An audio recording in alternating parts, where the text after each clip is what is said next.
In this office, one woman's power was absolute. She ruled with humiliation, intimidation, and fear. No one dared to speak back, until one quiet voice broke the silence. And once known as the IC Queen became incredibly loving and caring. Found out what happened. You're watching Tracelight Stories, where ordinary lives reveal extraordinary truths.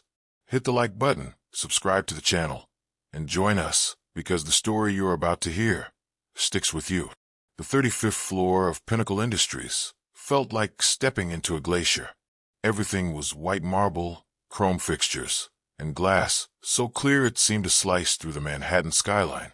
Employees moved through the corridors like chess, pieces each step calculated, each conversation hushed to a whisper. The air conditioning hummed at exactly 68 degrees, just cold enough to keep everyone alert and slightly uncomfortable. Victoria Kane had designed it that way.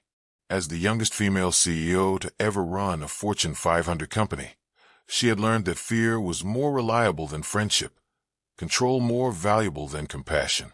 Her corner office occupied an entire wall of windows, offering a view that made kings of old seem small. From her glass desk, she could see everything and everyone. A modern-day ice queen surveying her frozen kingdom at exactly 9 o'clock every morning. Victoria would emerge from her private elevator wearing armor disguised as couture. Its selection was a sharp black suit that fit like it had been sewn directly onto her body, paired with heels that clicked against the marble floor like a countdown timer. "Good morning, Miss Kane," whispered her assistant, Rebecca, barely looking up from her computer screen. Victoria didn't respond. She never did. Small talk was inefficiency, and inefficiency was the enemy of empire building. The Monday morning executive meeting, was scheduled for 9:30 sharp. Victoria had called it to review the quarterly marketing reports, which she expected to be disappointing. As usual, the marketing department had been hemorrhaging money for months, producing campaigns that were technically perfect, but emotionally dead. Like everything else in her company, they followed rules instead of taking risks. The conference room filled with vice presidents and directors, each taking their assigned seat around the obsidian table. They arranged their tablets and notebooks with military precision, waiting for their queen to begin the proceedings. The silence was so complete that the soft hum of the projector sounded like thunder. At 9:31, the door burst open. James Rivera stumbled into the room, carrying a coffee cup in one hand and a tower of folders in the other. His dark hair was slightly messed up from the wind outside, his navy blazer wrinkled from the subway ride, and his infectious smile was completely out of place in the sterile environment. Behind him trailed coffee droplets like breadcrumbs, marking his path of chaos. Sorry, announced to the room, his voice carrying a warmth that seemed to raise the temperature by several degrees. The subway decided to take a little vacation between stations. Hope I didn't miss anything important. The other executives stared at him like he had just materialized from another dimension. In 3 years of working at Pinnacle Industries, none of them had ever seen anyone enter a meeting late, much less announce it with such casual confidence. Victoria slowly turned her head toward the disruption, her blue eyes focusing on James with the intensity of a sniper acquiring a target. She had hired him just 2 weeks ago based solely on his impressive portfolio from his previous agency, but this was their first face-to-face encounter in a formal setting. "Mr. Rivera," she said, her voice carrying the chill of an Arctic wind, "how kind of you to join us." The collision, James dropped into the only empty chair directly across from Victoria and grinned at her with the kind of genuine warmth that hadn't been seen in this building since its construction. "The pleasure is all mine, Miss Kane. Been looking forward to this." The other executives exchanged glances that could have been telepathic warnings. Nobody spoke to Victoria Kane like that. Nobody smiled at her like she was a friend they were excited to see.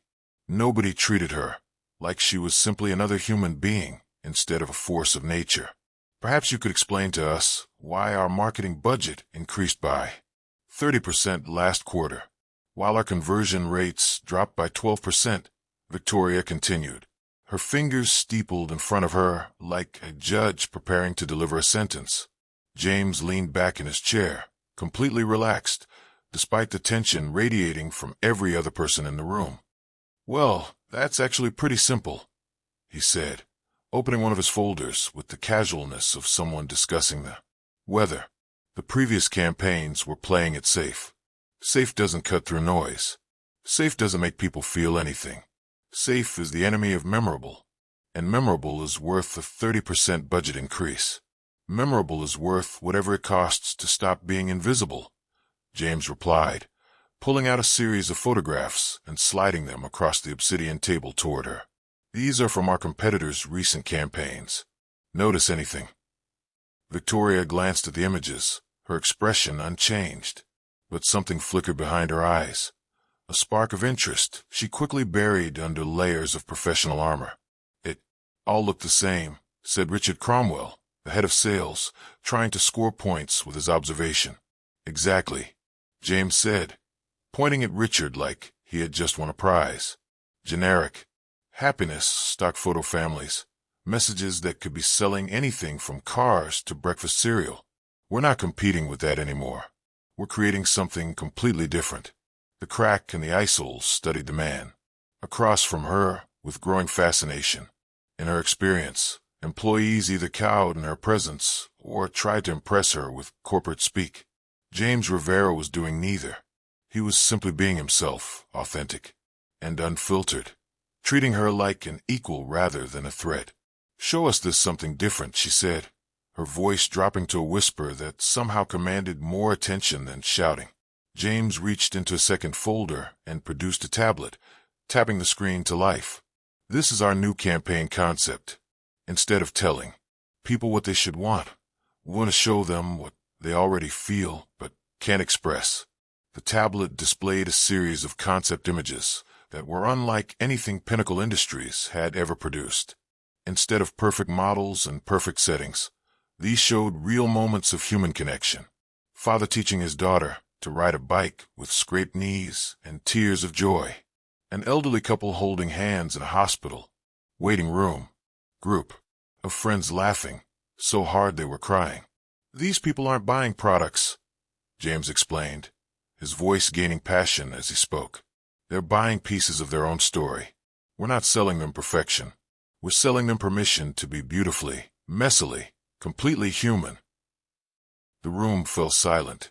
Even Victoria found herself staring at the images longer than she intended, seeing something in them that made her chest tighten in a way she couldn't identify. "The focus groups tested this concept last week," James continued, scrolling to a new screen filled with data. "Emotional engagement increased by 240%. Brand recall went up by 180%. Purchase intent rose by 93%. Richard leaned forward, his eyes widening. "Those numbers can't be right." "They're right," James said, grinning. "People are starving for authenticity. We're tired of being sold to by companies that treat them like demographics instead of human beings." "The Queen's move." Victoria set down her platinum pen and leaned back in her chair, studying James with an expression that revealed nothing. The silence stretched until it became uncomfortable for everyone except the two of them, locked in a wordless negotiation that the rest of the room couldn't understand. "Mr. Rivera," she said finally, "your previous agency let you go despite these impressive results." "Why?" It was the kind of question designed to expose weakness, to find the flaw that would justify dismissal. But James didn't flinch. Instead, he smiled, with the confidence of someone who had nothing to hide. "They let me go because I refused to water down a campaign for a client who wanted to play it safe," he said. "The client was more interested in not offending anyone than in connecting with everyone. I told them that trying to please everyone is the fastest way to please no one. And you lost the account. I lost a client who didn't deserve the work we were creating for them. But I gained something more valuable, which was the certainty that I'd rather fail while being authentic than succeed while being fake." The words hung in the air like a challenge. Victoria felt something shift inside her chest, a recognition she didn't want to acknowledge. This man was dangerous, Not because he was incompetent, but because he was the opposite. He was genuine in a world that rewarded pretense, brave in an environment that punished risk. "Mr. Rivera," she said, standing up with the fluid grace of a predator, "you have 2 weeks to prove that authenticity is profitable. If these campaigns fail to deliver the results you're promising, you'll be looking for your third agency in 6 months." James stood as well, extending his hand across the table with the same easy confidence he had brought into the room. "Deal. But when they succeed, I want to guarantee that we keep pushing boundaries instead of retreating to safe harbor." Victoria looked at his outstretched hand for a long moment, aware that everyone in the room was holding their breath. Hand with James Rivera would be more than a professional agreement, would be an acknowledgement that someone had managed to challenge her and lived to tell about it. She reached across the table and grasped his hand firmly. His skin was warm against her cold fingers, and for just a moment, she felt like she was touching something real for the first time in years. "Deal," she said, releasing his hand before the moment, could mean more than business. As the meeting dispersed and the executives filed out in their usual nervous silence, James gathered his folders with the same casual energy he had brought in. At the door, he turned back to look at Victoria, who was already focused on her tablet, as if the entire interaction had been forgotten. "It's Winters," he said, causing her to look up. "Thank you for giving authenticity a chance." Then he was gone, leaving behind only the faint scent of coffee and the dangerous possibility that everything was about to change.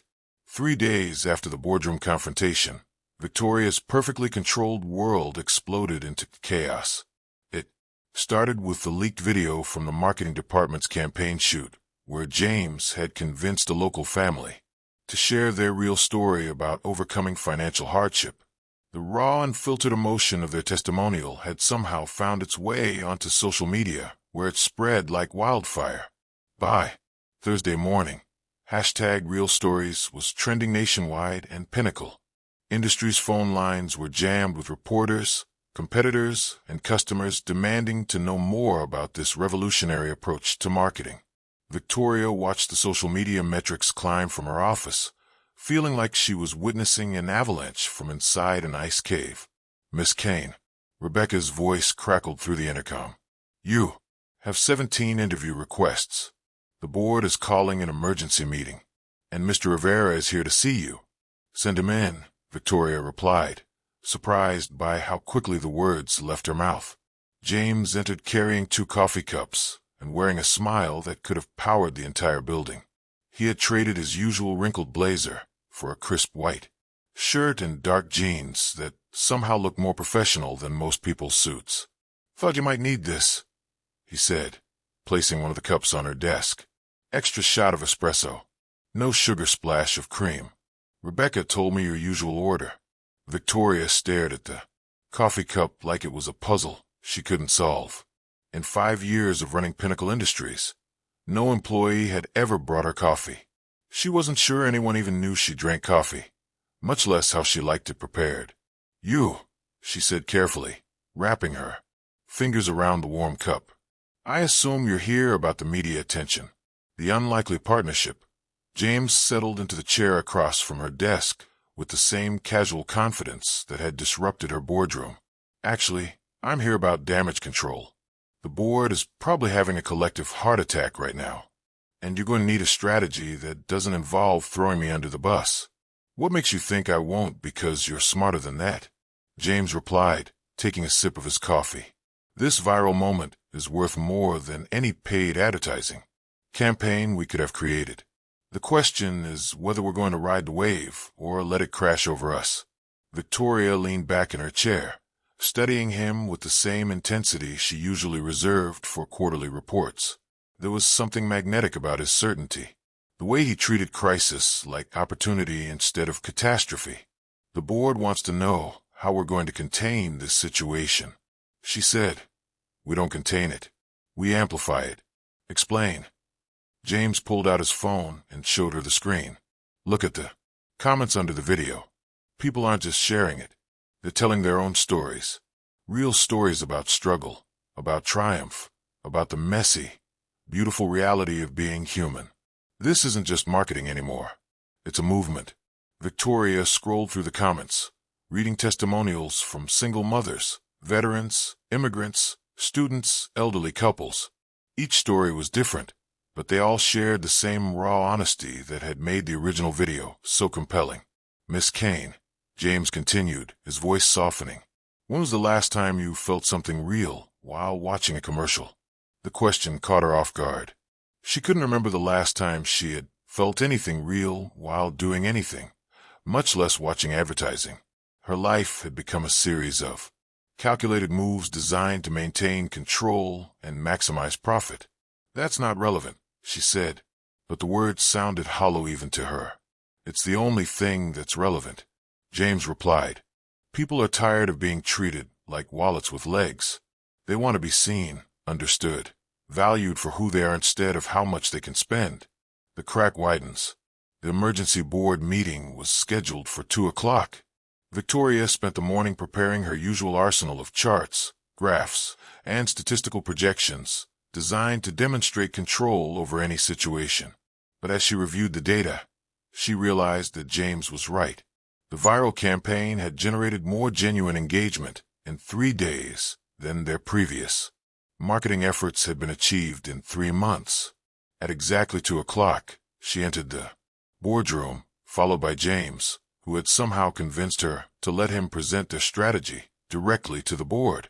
The 12 men in expensive suits looked up from their tablets with expressions that ranged from concern to barely controlled panic.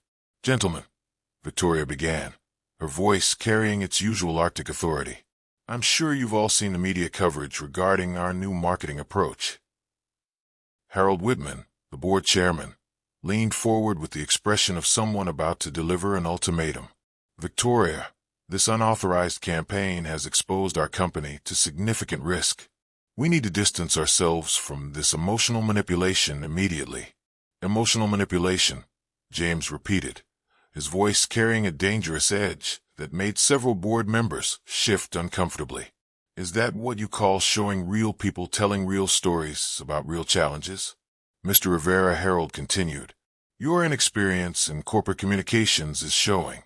This kind of raw, unfiltered content reflects poorly on our brand sophistication. Our brand sophistication, James said, standing up slowly, has been putting people to sleep for the past 5 years. When was the last time any of you felt proud to tell someone you worked for Pinnacle Industries? The question hung in the air like smoke from an explosion. Several board members looked genuinely uncomfortable, as if James had just exposed something they had been trying not to think about the ice. Queen Milt Victoria watched the exchange with growing fascination. She had spent years in boardrooms where every word was calculated, every emotion buried beneath layers of corporate protocol. But James was doing something she had never seen before. He was telling the truth without apology, standing up for his convictions even when facing the most powerful man in the company. Mr. Rivera, she said, her voice cutting through the tension. Show them the numbers. James connected his laptop to the projection screen and displayed a series of charts that made the board members lean forward despite themselves. Website traffic was up 400%. Social media engagement had increased by 600%. Most importantly, actual sales inquiries had tripled in the past 72 hours. This isn't just marketing, James explained, his passion evident in every gesture. This is proof that when you treat people like human beings instead of demographic targets, they respond with loyalty, enthusiasm, and their wallets. Harold studied the numbers with the expression of someone trying to solve a puzzle. These results are impressive, but they're also unpredictable. How do we maintain this momentum without losing control of our message? We don't control the message, James replied. We become part of it. We stop talking at people and start talking with them. Victoria felt something shifting inside her chest as she watched James defend his vision with such conviction. For the first time in years, she was witnessing someone fight for something bigger than profit margins and market share, was fighting for connection, for authenticity, for the radical idea that business could be both successful and human. The board will need time to consider this approach, Harold said finally. Actually, Victoria said, surprising everyone, including herself. The board will need to decide right now. This opportunity won't wait for committee meetings and risk assessments. The Queen's gamble. The silence that followed was so complete that the hum of the air conditioning sounded like a freight train. Victoria had just challenged the board's authority in a way that violated every rule of corporate hierarchy. But as she looked around the table at the faces of men who had never taken a real risk in their professional lives, she realized that some things were worth breaking rules for. Miss Kane, Harold said carefully, are you prepared to stake your position as CEO on this marketing experiment? The question was designed to force a retreat, to remind her that her power depended on their approval. Oh, but instead of feeling threatened, Victoria felt liberated. For the first time in her career, she was being asked to choose between safety and authenticity. Yes, she said, her voice carrying a strength that surprised even her aunt. James turned to look at her with an expression that was part admiration, part disbelief. Belief that people were hungry for real human connection. The board voted 7-5 in favor of continuing the campaign, with Harold casting the deciding vote. As the meeting ended and the executives filed out in their usual uncomfortable silence, James lingered behind. Miss Winters, he said, his voice softer than she had ever heard it. Why did you do that? Victoria stood by the window looking out at the city below, where millions of people were living their beautifully messy lives. Because you were right, she said simply. People are tired of being treated like numbers. And what about you? James asked, moving closer. Are you tired of being treated like an ice queen? The question hit her like a physical blow. She turned to face him, and for the first time in years, someone was looking at her not as a CEO or a threat or a symbol of corporate power, but as a person who might be just as lonely and hungry for connection as everyone else. I don't know how to be anything else, she admitted, the words escaping before she could stop them. James smiled with a gentleness that made her chest ache. Maybe it's time to find out. 2 weeks later, Pinnacle Industries had transformed from a corporate ice palace into something resembling an actual workplace where humans might enjoy spending time. The #RealStories campaign had exploded beyond anyone's expectations, spawning copycat campaigns from competitors and earning features in major business publications as a case study in authentic marketing. But the real transformation was happening in Victoria herself. The woman who had once ruled through fear and control was discovering the terrifying joy of collaboration, of trusting other people's expertise, admitting when she didn't have all the answers. James had somehow convinced her to participate in a company-wide town hall meeting where employees could ask questions directly without going through layers of management. The idea violated every principle of executive distance she had ever believed in. But the enthusiasm in his eyes when he proposed it had made refusal impossible. You don't have to have all the answers, James said as they prepared in her office the night before the meeting. You just have to be willing to listen to the questions. Victoria paced behind her desk, her usual armor of couture replaced by a simple navy dress that actually allowed her to move naturally. What if they ask something I can't answer? Then you say you don't know, and you ask them what they think. James replied, his feet propped up on her coffee table in a display of casualness that would have scandalized her a month ago. Revolutionary concept, I know. She stopped pacing and looked at him sprawled across her pristine sofa like he owned the place. His shirt sleeves were rolled up. His tie was loosened. He was reading through employee suggestions with the same intensity most people reserved for best-selling novels. How do you do that? She asked. Do what? Make everything seem so simple? James looked up from the papers, his dark eyes reflecting a wisdom that seemed older than his 32 years. Maybe because most things are simple, you just complicate them to feel important. The truth unveiled. The town hall meeting was held in the main auditorium, with over 300 employees gathered to hear their famously distant CEO speak, without a script, for the first time in company history. Victoria stood at the podium feeling more exposed than she had ever felt in a boardroom full of hostile investors.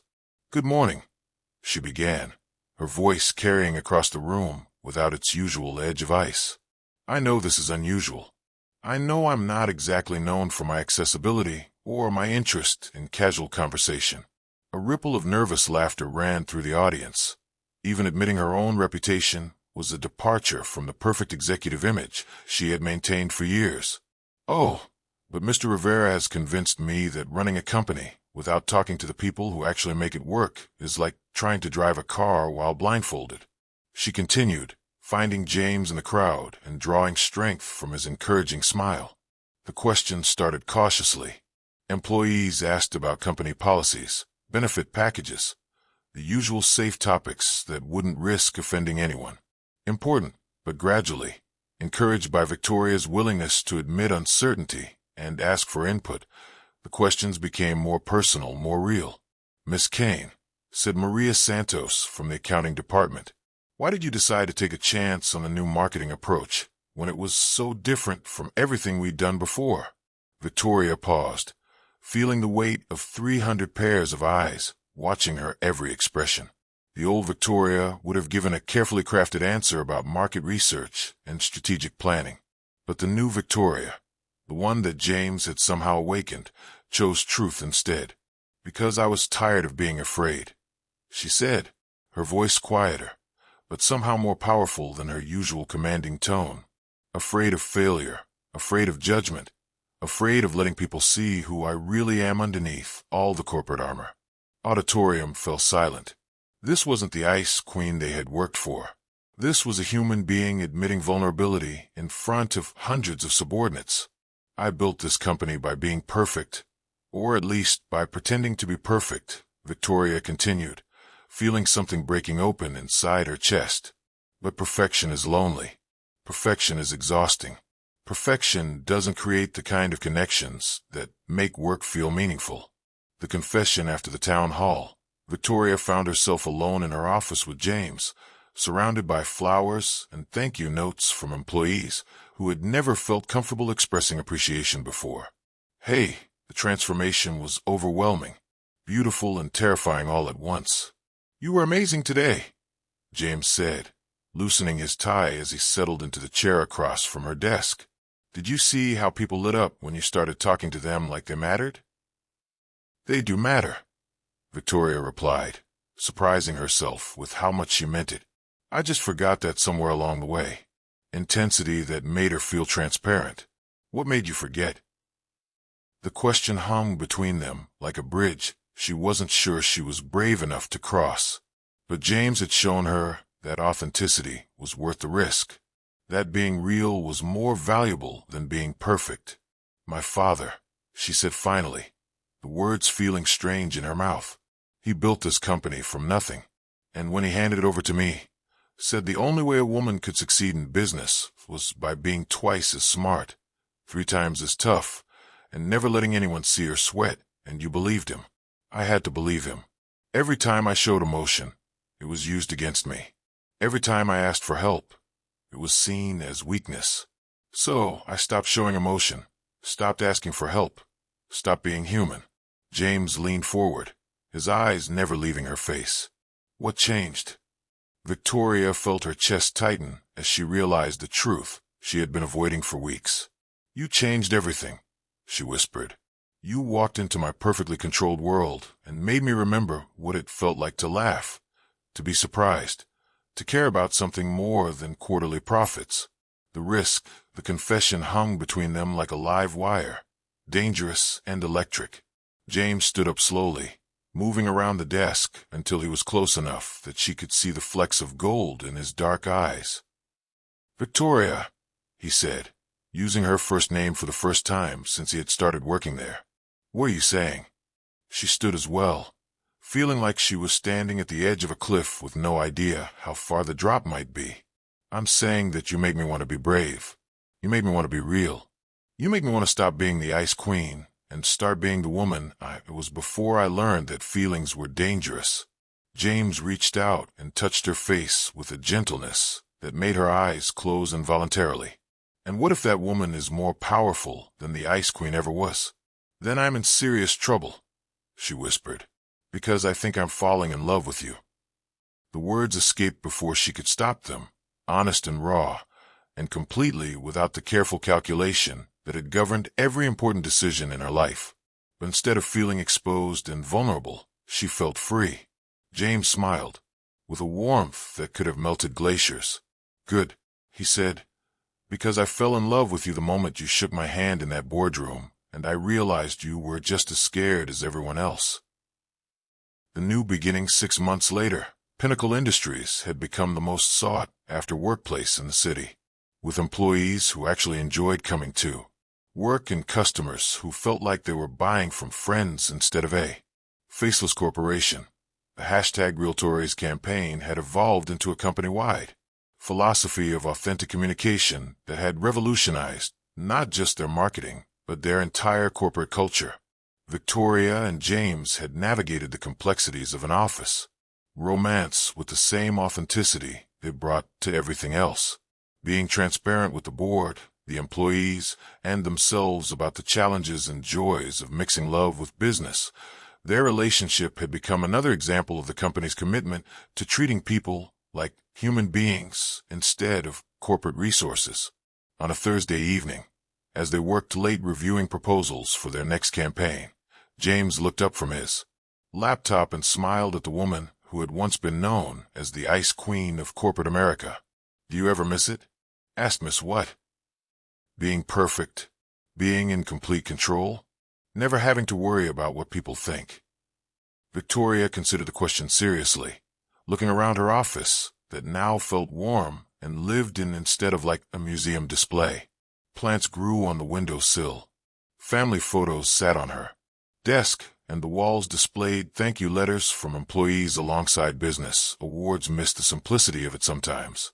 She admitted it was easier when I didn't care about anyone's opinion, when I didn't have to worry about being fair or kind or human. But she smiled, the expression transforming her face from beautiful to radiant. But I wouldn't trade feeling everything for feeling nothing. I wouldn't trade being loved for being feared. And I definitely wouldn't trade being real for being perfect. James closed his laptop and walked around to her side of the desk, pulling her into his arms with the same natural confidence he had shown from their first meeting. Besides, Victoria continued, leaning into his embrace. Perfect is overrated. Mercy is much more interesting, much more human. James agreed, kissing her forehead with a tenderness that still made her heart skip beats.